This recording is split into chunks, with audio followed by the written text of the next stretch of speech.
All right, for those of you that don't know me, my name is Lou Hatch. I'm the current president of the Edgar Allan Poe Literary Society.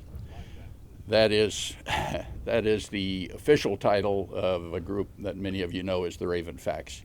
There's a story behind that. We were still classified when we first started having our reunions and when we first incorporated, and we could not use the words Raven Fact.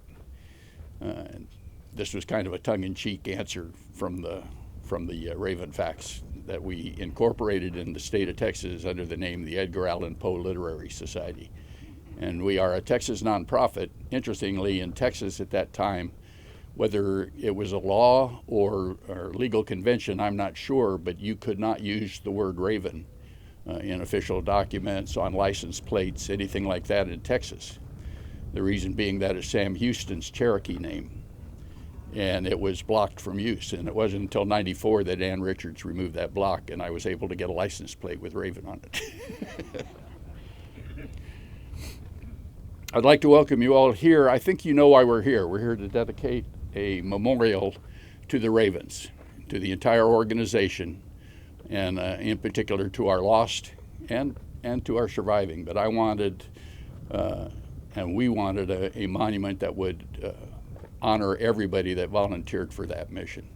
And that's what we're here to do today, is to dedicate that monument and to put it into service. At this time, I'd like to invite Felita to come up here. Felita LaRock is a professional singer who most recently has sung the national anthem at the opening game for the Cincinnati ballpark. She also sang at the NCAA competitions.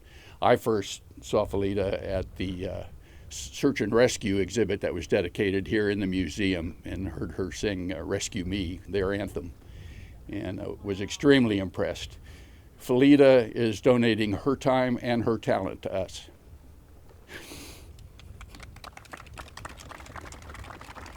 For those who are physically able, please stand for the national anthem. Veterans and retirees and servicemen out of uniform are invited to salute in accordance with the U.S. flag codes.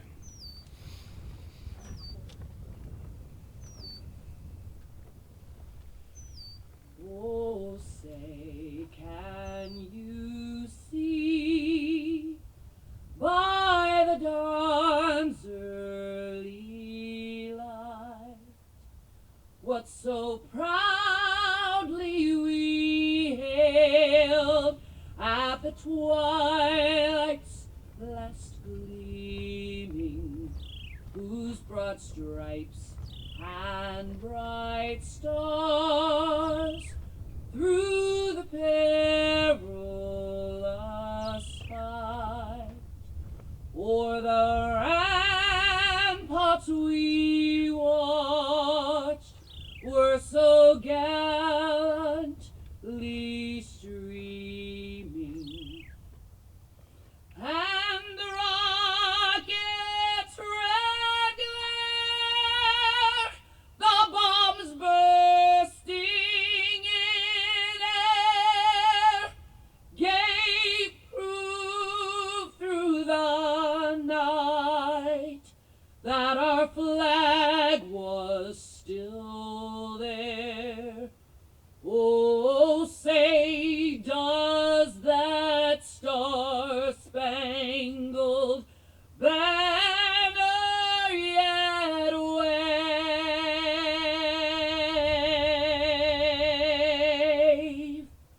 o'er the land of the free and the home of the brave?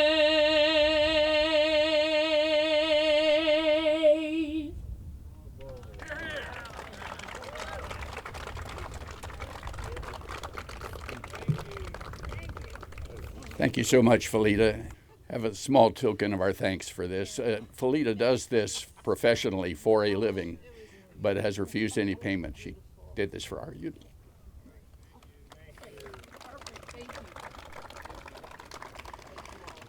Additionally, I'd like to introduce at this time Ken LaRock. That's Felita's husband, who you will see in the back.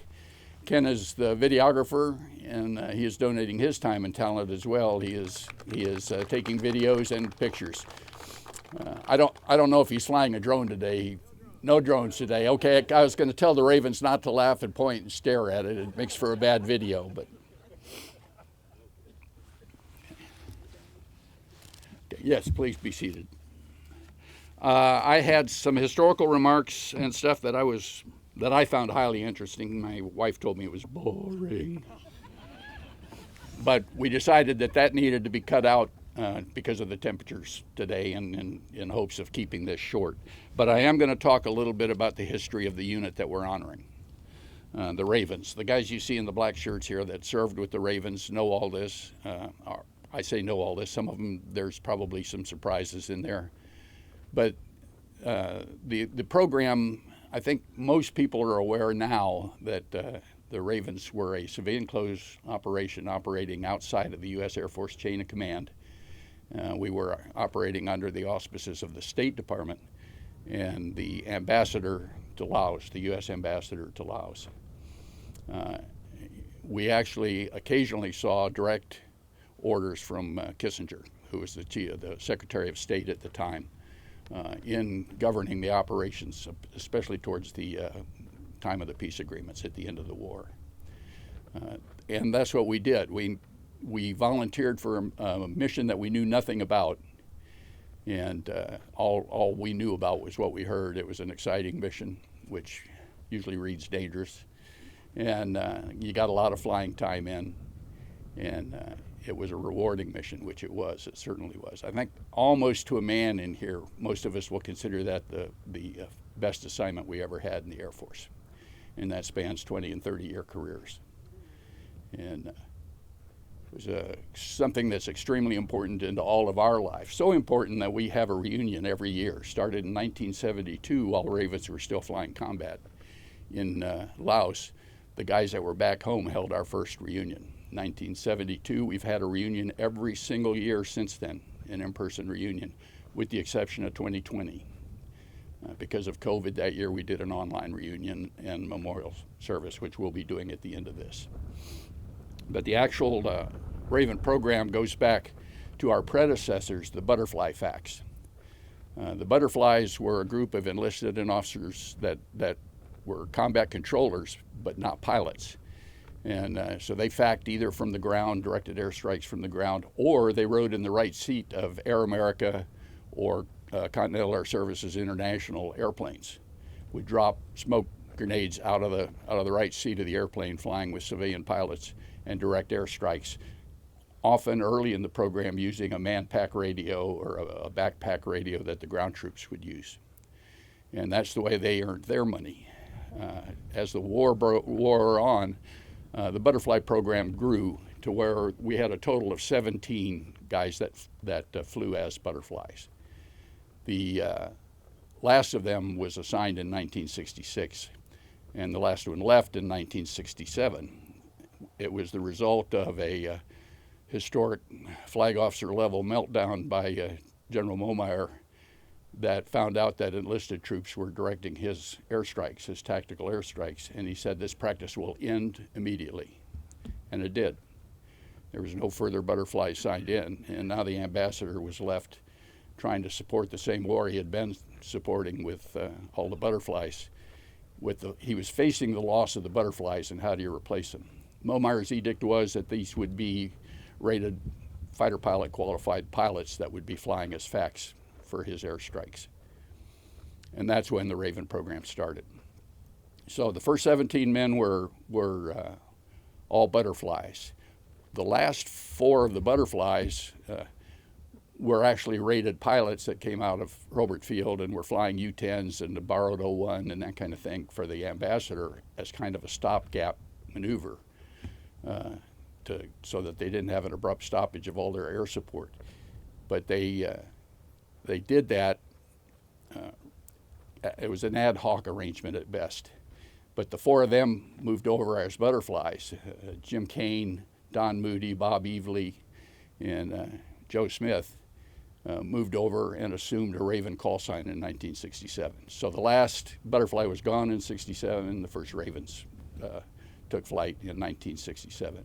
Following that, there were various and sundry arrangements made to try to determine how we were going to select ravens. What were the requirements? At the time I was there, it was you had to have 6 months combat time in country, and you had to have somewhere between 300 and 500 hours of combat time before they would accept your application. And then it went up through the general staff, and then over to the embassy, back down through the CIA and the ambassador's staff.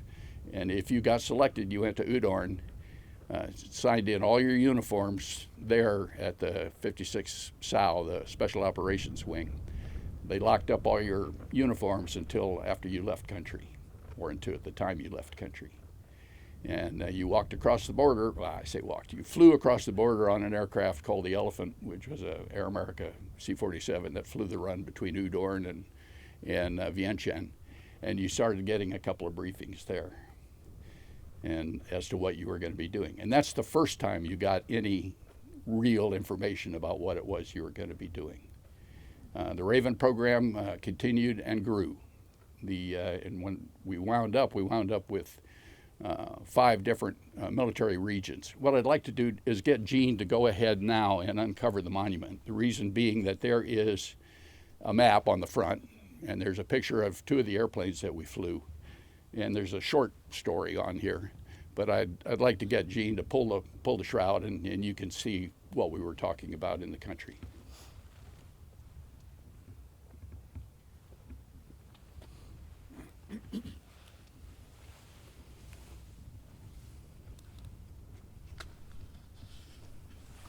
Each of the Ravens here had a slightly different experience in how he got to the Ravens, what he knew beforehand, what he found out after he got there, and what happened to him after he got in country. And that always depended on the time frame, the enemy activity, and the weather.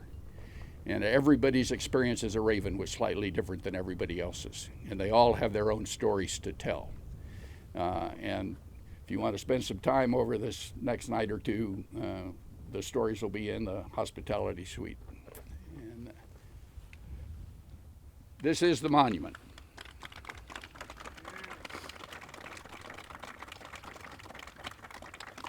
The Ravens flew between 1967 and the end of the war in 1973, and we never had any more. It ranged anywhere from 12 Ravens in the entire country up to 24. I'm told we never had more than 24 in country at any one time. So we're not a very big group. The reason we were in civilian clothes was because we were there in violation of the Geneva Convention of 1962, which partitioned Vietnam into North and South Vietnam. And it also declared that Laos would remain a neutral country and there would be no foreign military forces introduced there. Of course, the North Vietnamese immediately introduced 6 divisions into Laos. That's 60,000 combat troops into Laos, and we immediately put in 10 to 24 Ravens. That sounded about right.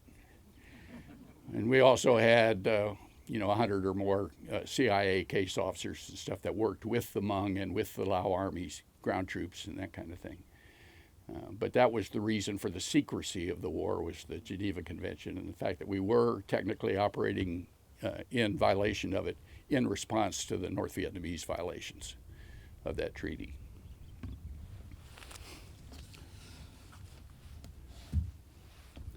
The end of the war for the Ravens occurred on the 22nd of February in 1972. On that day, Mr. Kissinger had arranged the ceasefire to occur at noon. All American air assets had to be out of Laotian airspace at noon. All Ravens, since we lived in Laos, we had to land by noon. Those of us that were there at the end of the war all flew 2 sorties that morning between sunup and noon with the O-1, and then we landed and turned our aircraft over to the Laotian and Hmong FACs, known as Nakatans, that took over the mission from us. The Nakatan FACs did an exemplary job and continued till the end of the war, till the country was overrun. That was the toughest day in the world for the Ravens. I remember going home and having a beer and a sandwich and coming out to watch the Laotians take off. We had been flying up until that point, our airplanes. And the North Vietnamese started an immediate assault, and we lost, in MR4, we lost like 25% of our friendly positions in the first 48 hours of the ceasefire. That was the end of the war for us, though. We were ordered to sit around. We couldn't leave. Secretary Kissinger had actually ordered the ambassador to keep the Ravens in country, not to release them. The reason being, if the peace did not hold and we went back to war, he wanted the Ravens readily accessible.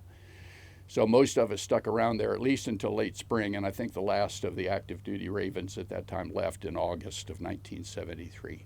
And that was the end of the program, never to be repeated. Now, the Raven call sign was never owned by the Air Force. It was owned by the Secretary of State. That was his call sign. It couldn't be reissued. It couldn't be used by a military service until the mid-'80s, before it was released. Additionally, we were classified. Our existence was classified until the mid-'80s. So that was one of the reasons for our fancy name, was the fact that we couldn't, our existence as an organization could not be recognized. The numbers that people always ask me, how many people were there? Some of the things I was going to talk about were our historical references with other units, other civilian closed units of the United States that fought for other countries in conflicts. That being the Lafayette Escadrille, the Eagle Squadrons in World War II, the Flying Tigers especially, because we have a close relationship with them, and then the Ravens, or civilian closed units. And it was surprising how close the numbers came out on all those units. In each case, they were around 200, 250 men that served during the length of that conflict. In our case, we had 205 total Ravens and butterflies. We consider them part of our organization. 17 of them being butterflies. 192 were actually assigned as Raven Facts after the start of the Raven Fact program in '67. And of those 192 that carried a Raven call sign, 22 of them didn't come home. They are on the back of this memorial. On the back side, you will find the name of everyone who served as a butterfly, Cherokee Control, Eagle Control, Cherokee, or Raven call sign. Those were those of us that served in Laos. Every one is listed. And on the back side, each one that is starred, that is one of our combat losses. There is one name on there that has an open star. It's not shaded in. His name is Sam Dykleman, and he is our only Raven that is still officially carried as missing in action. Although there are several that we never received remains on. There's only one that is still considered by the DPAA as being missing in action officially, and that's Sam Dykleman. So I invite you, when we're done here, come take a look at those names. The program itself, people often ask, what was our shoot down rate and stuff. It was about 13%, which was kind of on a par with the earlier civilian closed operations, surprisingly. I was surprised at how close the numbers were among all of them. But we lost approximately 13% were killed. We will never know how many were shot down, and that is because it was not recorded. We flew aircraft that the Air Force didn't own, the U.S. didn't own. Some people don't know who owned them, but the maintenance was done by Air America while I was there. And they provided the maintenance for our FAC aircraft. And when we went down with one, if we crash landed one or force landed one and then flew it back out or whatever, it wasn't recorded anywhere. So unless you either died, if you were KIA, you were recorded, or if you were picked up by USAF assets, by Jolly Greens, that kind of stuff, then you would be recorded. But most of us, I would say probably 80% of our shoot downs were picked up by Air America or the Royal Lao Air Force or the Royal Lao Army or the Hmong SGUs. So it was not recorded anywhere. I do know that for my tour of duty at my location, our loss rate was 55% as far as getting shot down. The kill rate was not that high, but the loss rate of aircraft was 55%. And That's the best answer I can give anybody. You know, we don't really know. It's all oral history, and the numbers have never been gathered up. And I'm afraid it's a little too late now. We've lost too many people to be able to put accurate numbers together. The last casualties, I do know when the last casualties occurred. On the 22nd and 23rd of December of 1972, the war would end, the ceasefire would go into effect in February of 73, so 2 months later. On the 23rd and 24th of December 1972, the Ravens lost 4 Ravens, were shot down, 2 were killed, and that was out of 12 in country at the time. So that was a 33% shoot down rate and a 17% loss rate.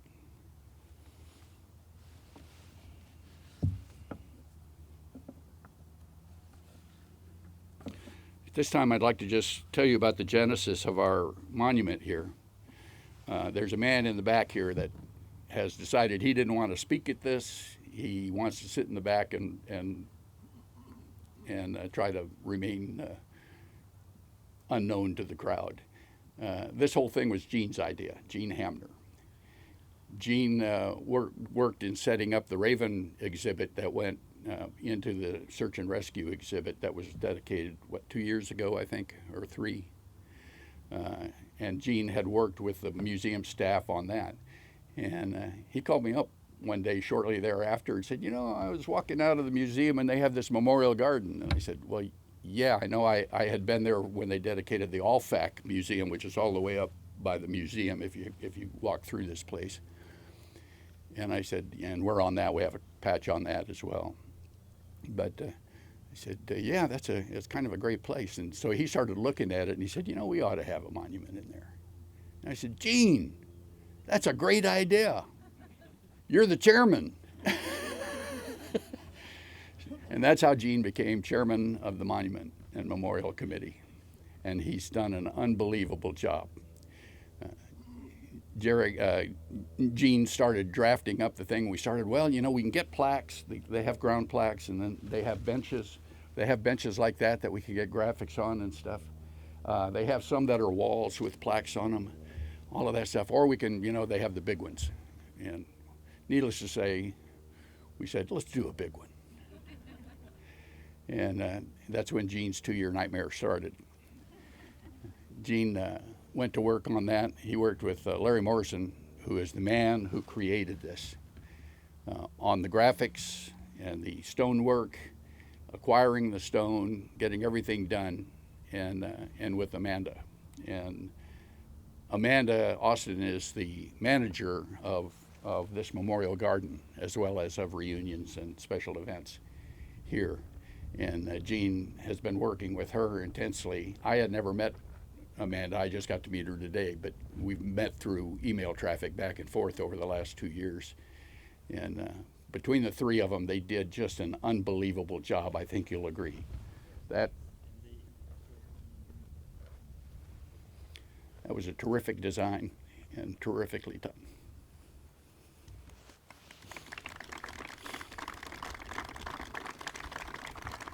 At any rate, right now, I'd like to, when you do one of these monuments, basically you create it.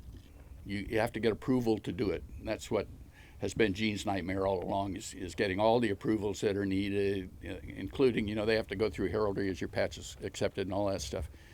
All of the paperwork that's involved in getting this produced and stuff, Gene has been handling. And once they get that, you create the monument.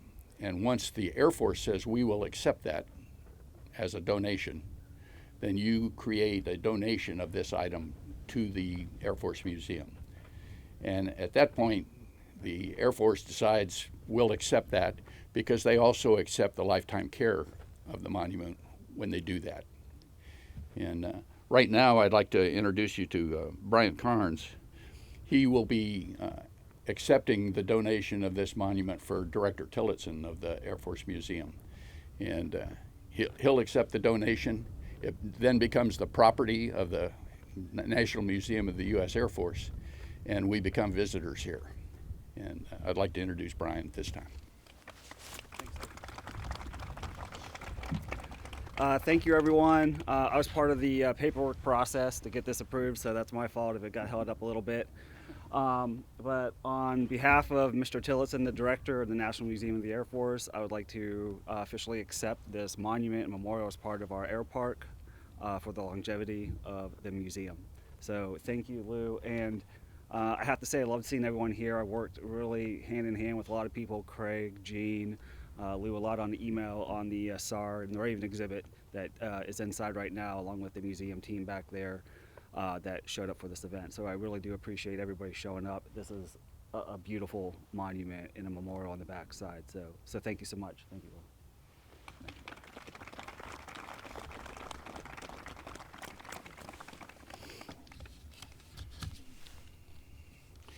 At this time, I'd like to introduce Craig Daring. As he mentioned, Craig has worked with the museum quite a bit, and I think I eventually named him as chairman of the museums committee. He works also with the Udvar-Hazy Museum there in the Washington, D.C. area, and he's worked with Air Force museums and records repositories at Maxwell and other places. Craig is going to deliver a message from our Hmong brothers.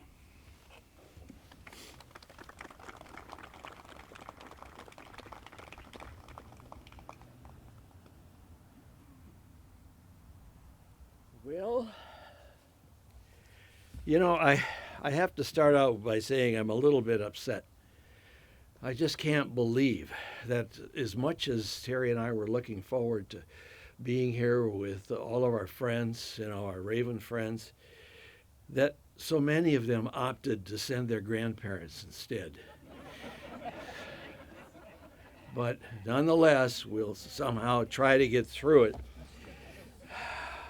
I was a little earlier in my experience than we've heard about.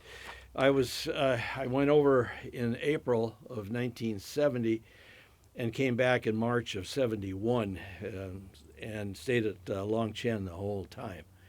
And it was really an astounding time. That first month, we lost 4 ravens. We had 8 assigned there at any given time, and it was 4. In fact, one of the gentlemen, Dave Reese, and I had breakfast right across from each other, and he went off, and that was it. He was gone when he and Jim Cross were shot down. It was quite a long time. During the entire tour, we lost Hank Allen, Dick Elzinka. We lost Jim Cross, Dave Reese, Park Bunker, who served with me in Vietnam, was an Academy graduate and everything else. Grant Ewells, also an Academy graduate, and Chuck Engel. Doc Russell was then collided with another airplane shortly after I left. But in addition, there were people. We had some of the Laotians up flying with the Chapacaos for a short while, and both Seasai and the gentleman we called Frenchie, because he looked a little bit more French, than he looked like. He argued with us all the time. No, I am definitely Lao. It was incredible. Well, there were also some of the backseaters, the interpreters that we flew with, the Robins, that were also killed. Tang Li was, well, I'll tell you the story, or you can read the book, whatever it is. And a young man who was about as neat and nice as could be was, I'm going to say this wrong, I know it's Tao Hua Ziong. And he sort of vanished after Park Bunker was shot down and shot 5 times and said, "I'm as good as dead." And that was the last transmission we ever heard from him. Well, does this end? When we come back, I lost 20 pounds. I was very silent on the airplane. I wouldn't talk to the people on either side. I was a little bit screwed up. And while I could have had a fighter at that point, I just couldn't visualize going back to combat after 18, 19 months of it, straight as we had done, and all of the problems that we had involved.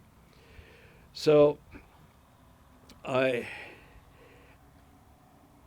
was surprised that about 2 months ago, a Hmong friend of mine, who was Noah Vang up in Minnesota, where these gentlemen are from, and he wrote, and he always calls me Uncle Craig. I don't know. It's just as you get older, maybe it's the gray hair, maybe it's the wrinkles. I don't know what it is. But he contacted me, and they were setting up a museum in Minneapolis, I believe it is where it's going to be. And this is to kind of repay at least the Hmong friends of ours, and there are several friends that are very close. They wanted to show some items. Well, lo and behold, one of the gentlemen who had been shot down right after I left, and his name was Lee Yang. He was shot down, but he bailed out. The North Vietnamese captured him, and they killed him right there on the spot. They found his wreckage, and what were bits and pieces by this time. And somehow they moved it down, this 300-pound piece, down to near Vientiane, where parts of his family were still living. And this is 2 months ago, okay? And he called me and he said, Uncle Craig, he says, can we get it out of the country? The communists are never going to let this go because it makes them look bad, when we tell the whole story. And I said, I'll make a phone call. And I called a friend of mine, and he retired as a two-star in the Air National Guard. And his, let's see if I go, his name was Kelly McKeague. Now, Kelly is now the director, he's retired. And Kelly is the director of the Defense POW/MIA Accounting Agency. They are the ones that go back and look for the bones, and then they get them to Hawaii. That's where they have their research, and they have a laboratory that goes through this. Well, it just so happens, you have to keep this to yourselves, right? That what we did was we had a C-17 going into Vientiane. And it wasn't too long ago. And they said, can they get it down? We'll put them in contact with our guys that are in the embassy and so on and so forth. If it comes out to the airport, it will be boxed up and look like cargo that has to go out. Well, the C-17 was having some maintenance problems, so they had to replace it. So that delayed it a couple of days. And finally, I got a call from Kelly. The C-17 was in Honolulu, in Hawaii, at the base, and the part was there. Well, it was a matter of getting it to Minneapolis. UPS came through, Have you ever heard of that before somewhere? Okay. So they got the part up there, and hopefully there'll be a dedication in about a year, when we do it and we see his family.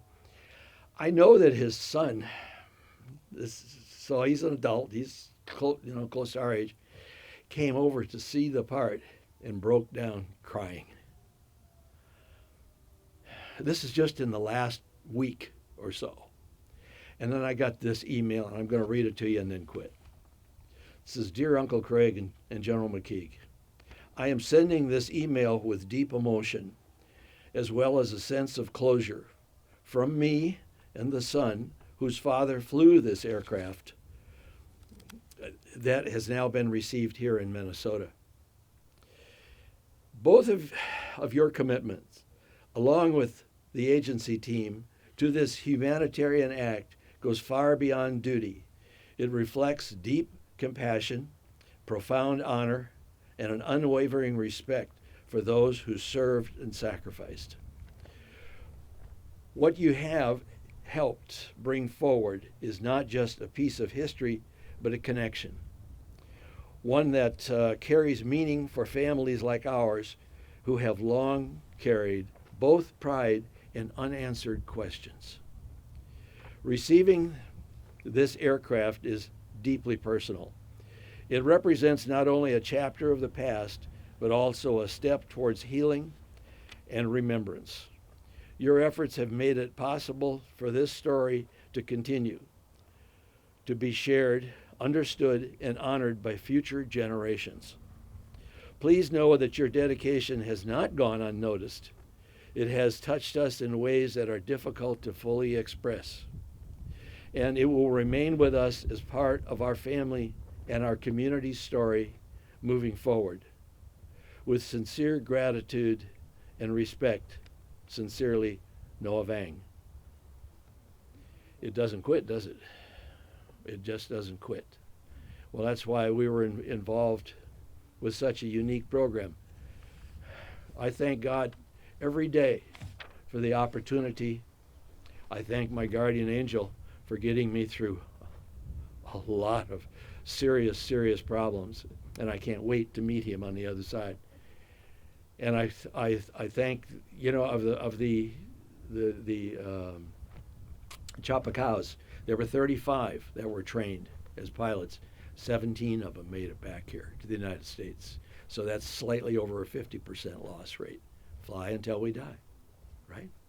And this was true in other places, Pak Se, Savannakhet, in Vientiane, all of our Lao brothers. And when you go into the inside, for some of you, this will be your first time, take a look at the Raven Memorial. Take a look at the monument in there. Take a look at the display. And those two mannequins, one of them is Lilu, who died just before I got there, and the other one is Chuck Engel. Lilu's hand is on Chuck's shoulder, and that is because we are friends. We are all friends, not just allies. Anyway, Gene, you did a damn good job. I'm so proud of you.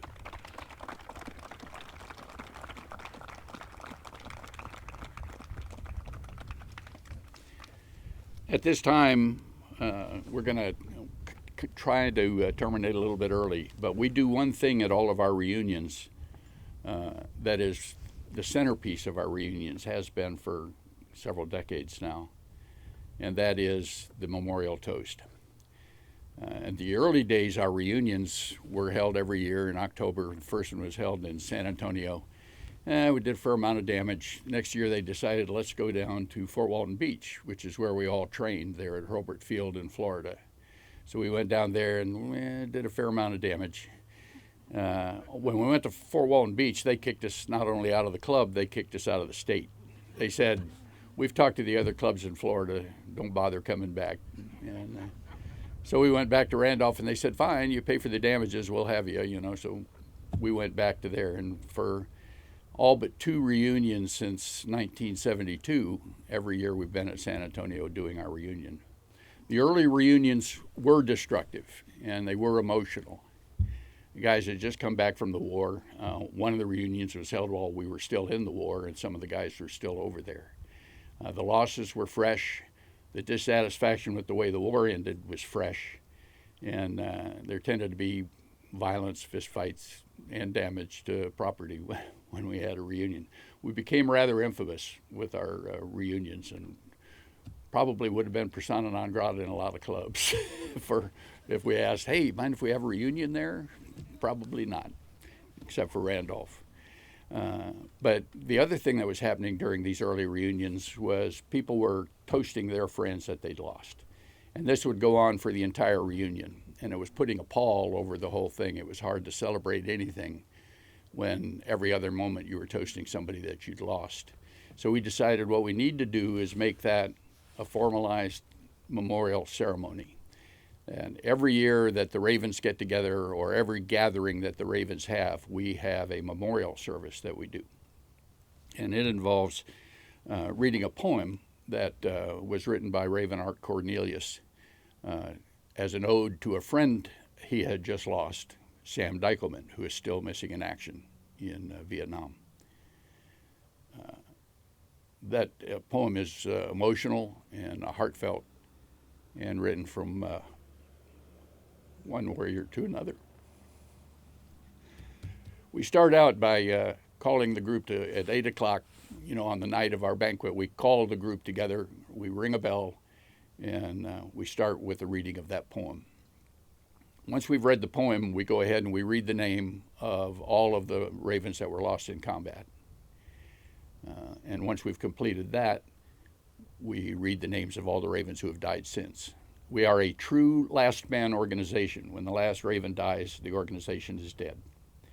We do have a fold down plan, which we have to do because we're a nonprofit group with the IRS. So we have a dissolution process. This monument is actually part of that process. It was a way for us to spend some of our operating funds as a donation to a charitable operation, the museum. So this is all part of our fold down. As yet, this organization has not agreed to fold down. Every time we bring it up for a vote, it gets voted down. Everybody wants the reunion next year. So as long as they're willing to come to the reunions, we're willing to put it on. And we anticipate we'll be going for a while yet. But we do have a preparation plan in place that this was part of to allow us to liquidate our assets and meet the IRS requirements. The memorial toast itself, we're going to hold it short today because of the temperature. We're going to do the poem and the combat losses, which are only 22 names. And then tonight at about 8 o'clock, we'll probably do a reading of the non-combat losses to complete the toast. Now at the reunions, we have our own fireplace. It's on a dolly that is stored by the club for us, and we roll that out, and everybody gets issued a glass of Gold Flake champagne. We toast all the names, and then everybody throws their glass in that fireplace, never to be used again. We won't do that tonight. Red Solo cups are a little harder to break, and they don't throw as well, but also the hotel, I think, would object. But we will do the toast, and we'll finish it up tonight. So that once again, every time ravens get together, we remember our brothers.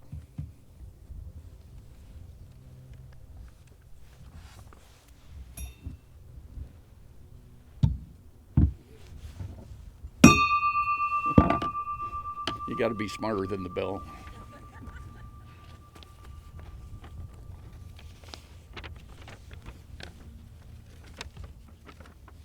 By Art Cornelius.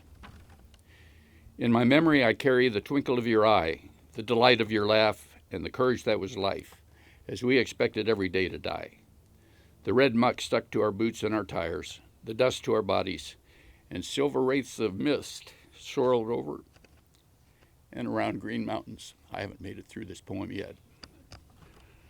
Smaller men stood taller and larger than our size, but you towered over us all. Your grin, your tears, every orphan was your child, every life a part of yours.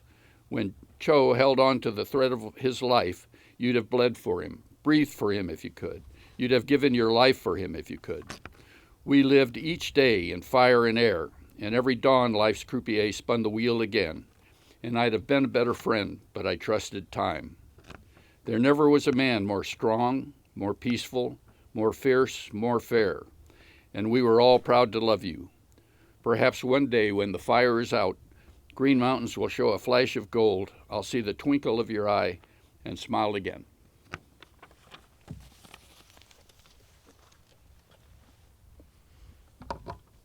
The names of our 22 fallen brothers: Henry L. Allen, John J. Bach III, Charles D. Bing Ballou, Park George Bunker, John Leonard Carroll, Joseph L. Chestnut, James E. Cross, Daniel Richard Davis, Richard H. Defer, Samuel M. Dykleman, Richard G. Elzinga, Charles E. Ingle, Richard Walter Harold, Paul Vernon Skip Jackson III, Edward Ernest Haas McBride, Harold Lewis Hal Mitchner,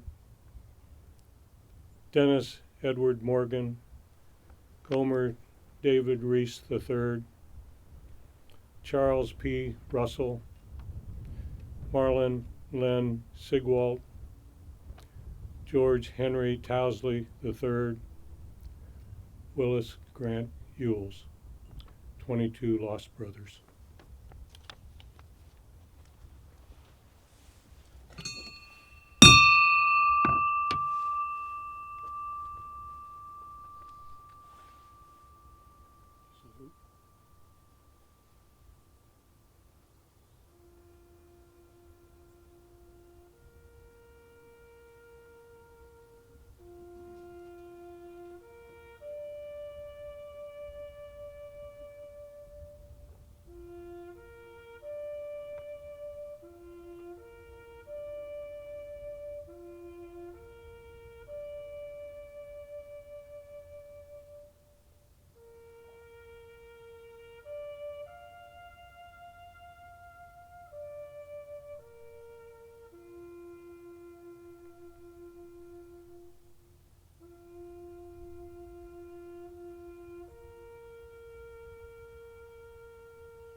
Ladies and gentlemen, that concludes our ceremony. Thank you for attending today. Thank you for being here.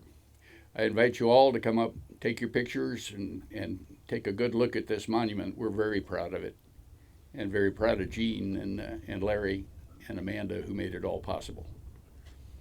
Thank you. Good job, brother.